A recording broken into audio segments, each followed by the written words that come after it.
o Mashiach seria aquele que é separado por Deus para cumprir a tarefa de unção, ou ungido. Mashiach, do hebraico, é ungido. E este ungido de Deus, ele tinha duas condições importantíssimas.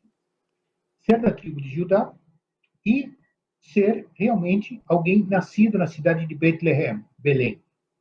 Bem, hoje em dia, nós perdemos as genealogias, ou seja, tudo aquilo que era parte das escritas dos livros das famílias que estavam guardados no templo, primeiro no Beit HaMikdash, que era o templo de Salomão, depois, quando ele foi reconstruído, é o templo de Herodes, estavam lá todas as escritas para saber de que família cada um.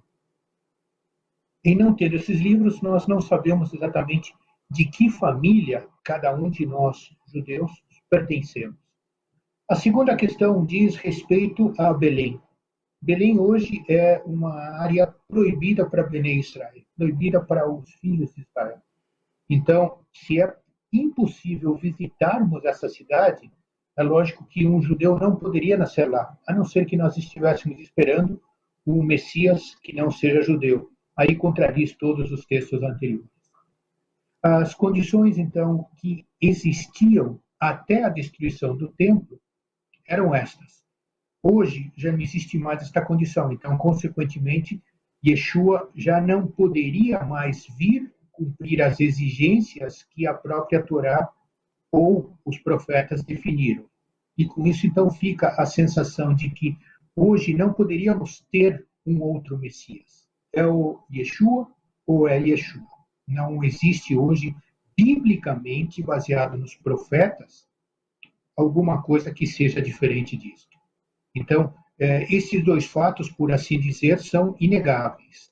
Daí para frente, nós vimos de que havia várias correntes que se formaram depois da destruição do templo, e é interessante ver que até a destruição, até o sacrifício de Yeshua, os sacrifícios feitos pelo supremo sacerdote, o Cohen Gadol, eram aceitos por Deus.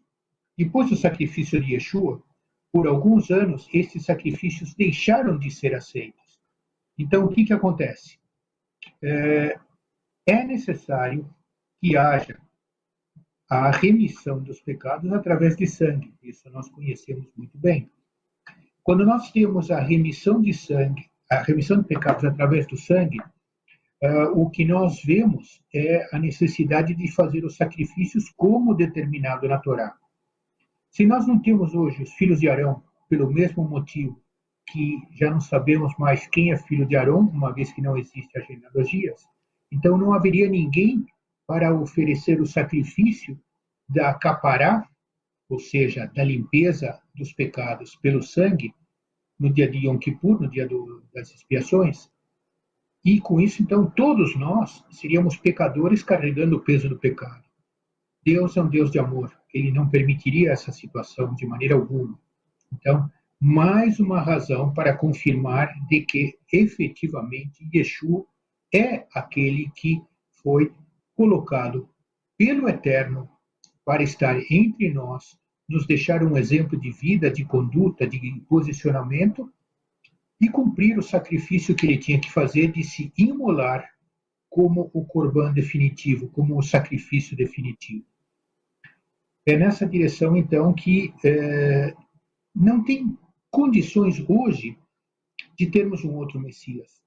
Se os nossos irmãos que ainda não conhecem Yeshua e que são filhos de Israel, são judeus, não entenderem essa lição, essa linha de raciocínio, então, nós vamos ver com muita tristeza que eles estão indo em diferentes direções. E, lamentavelmente, eles usam uma série de argumentos que não se sustentam para justificar, através do Talmud, que são escritos acrescentados à Torá, acrescentados ao Tanakh, que é o Antigo Testamento, e que deturpam os ensinamentos. através da Torá, através do Tanakh, através do Antigo Testamento, nós vemos de que realmente Deus faz promessas, faz alianças, dá oportunidades a cada um de nós de nos aproximarmos dele. Já no Talmud, nós vemos regras sobre regras, regras sobre regras, que estão preocupados em estabelecer regras, mas o Talmud não traz nenhuma revelação, não traz nenhuma confirmação, são somente posicionamentos de pessoas que se dizem estudiosos, e efetivamente são, mas estão estudando uma coisa que não tem a revelação divina. Nós sabemos de que a nossa Bíblia ela é inspirada pelo Espírito Santo. Os escritos são parte daquilo que o Espírito Santo nos cedeu de entendimento para poder ser escrita. Já o Talmud é obra de homens. Lamentavelmente é confuso, e por ser obra de homens é confuso, e muitas vezes ele incita as pessoas a usarem de filosofia. E a filosofia é a ciência de que está tudo certo, não existe nada errado, tudo pode ser sim, tudo pode ser não. E nós sabemos que Deus é linear, o que é sim, e o que não é não. O próprio Yeshua nos define de uma maneira bem clara. Se for sim, é sim, se for não, é não. E se você estiver morno, eu vomitarei da minha boca. Ou seja, cuidado com aquilo que a gente considera como correto dentro da palavra de Deus. Muito bem, Sami. Você começou a pontuar de uma forma muito interessante, porque já elimina qualquer possibilidade do Messias se apresentar hoje, né? Você colocou aí algumas questões em relação ao tempo determinado da vinda do Messias, né? Então, o judeu, sendo honesto consigo mesmo, né, e com a autoridade que é a Torá, o Tanar, né, a Bíblia hebraica, vamos descobrir agora, então, quem cumpriu essas profecias, né? Biblicamente falando, Sami, nós temos um texto muito emblemático, Isaías 53, que nós verificamos ali um retrato, né, da pessoa de Yeshua, mas que é um texto que não é visto desta maneira pelos judeus, né? Isaías 53, o servo sofredor é o Mashiach mesmo, né? O servo sofredor é Mashiach. Quando você pega Isaías 53 e você analisa o entorno da situação que Isaías estava vivendo para poder fazer essas revelações, você percebe de que realmente ele, através dos capítulos anteriores, Isaías vai definindo a necessidade de que existe alguém que seja filho. Se não me engano, seria Isaías 42, aonde numa única frase Isaías compromete o Pai, o Filho e o Espírito Santo.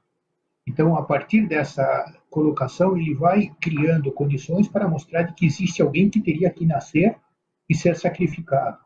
Ora, Isaías é considerado como um dos grandes profetas dentro do judaísmo. Eu vejo de que todas as leituras complementares aos textos que se estudam nas sinagogas, muitos deles trazem as profecias de Isaías, aquilo que a gente chama no hebraico de Haftarah, a leitura complementar a cada uma das parashot, que são os textos que são lidos nas sinagogas no mundo inteiro num determinado dia. Ou seja, a Torá, o Pentateuco, ele é dividido em 54 pedaços para que a cada sábado, em todas as sinagogas do mundo, fosse lido exatamente o mesmo texto.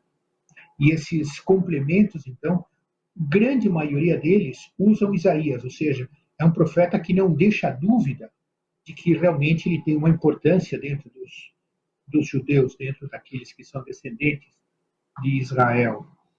Então, é claro que a profecia ela define de uma maneira muito clara quem é o Messias, quem é este que se daria em holocausto para deixar o holocausto definitivo. Se nós formos olhar a Torá, lá em Gênesis fala de um Melquisedeque, e ele é um sacerdote do Altíssimo. Depois nós vemos que o rei Davi diz de que o sacerdócio de Melquisedeque é até a eternidade. Ou seja, Jesus é o que é o Mashiach, o Messias, de acordo com aquela profecia de que seria um sacerdote para sempre do Deus Altíssimo. Ora, a única pessoa que pode se encaixar dentro dessa situação de Isaías 53 e na descrição de Melquisedeque, novamente nos leva à necessidade de reconhecer Yeshua como aquele único que se deu nesse sacrifício. É lógico que muitas correntes ultra-ortodoxas dentro do judaísmo dizem que não, isso diz respeito ao povo de Israel. Mas o povo de Israel não se deu em holocausto em um lugar específico e, então, consequentemente, contradiz a ideia de que Mashiach, Messias, ele seria da tribo de Judá e nasceria em Belém. Ou seja, meio confuso querer pôr uma pessoa no lugar, aliás, um povo no lugar de uma pessoa, né? Então, mais uma vez, vemos de que todas as evidências nos levam a entender de que não haveria uma outra possibilidade. Ou é Yeshua, Jesus, ou não temos Mashiach. Muito bem. Sami, uma outra profecia também, né, que inclusive ela é citada na Brit Hadashah, no Novo Testamento, confirmando que Jesus é o Messias, que é o texto também do profeta Isaías, que nas nossas Bíblias é o capítulo 7, verso 14. Né, a virgem conceberá e dará à luz a um menino, né? E nós temos também esta como uma profecia a respeito do nascimento sobrenatural do Messias, né?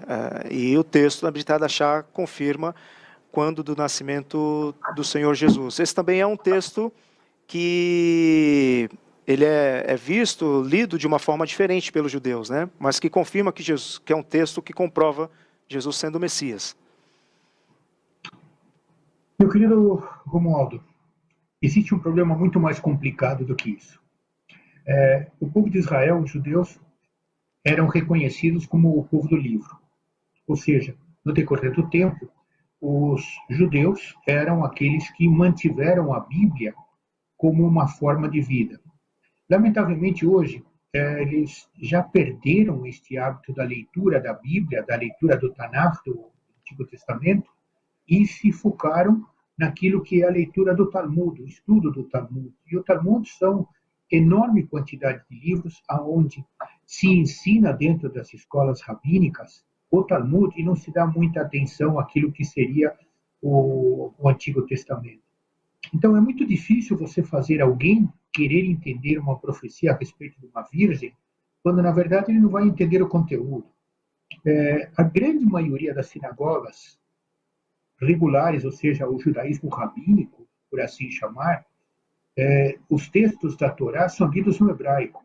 Os textos das Haftarot, que é onde aparece o Novo Testamento, são lidos em hebraico. Então, é uma forma difícil de você fazer com que todas as pessoas que estão numa sinagoga entendam o que está sendo dito.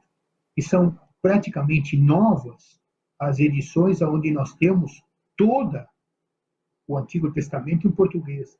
E não somente isso, é também raro aquele que existe em espanhol ou em inglês. Em outras palavras, muitos argumentos baseados na palavra dos profetas acabam sendo, de certa maneira, eu vou usar uma palavra chata, mas eles são desperdiçados. Por quê? Porque não existe o conhecimento, não existe o hábito de se estudar o livro da vida.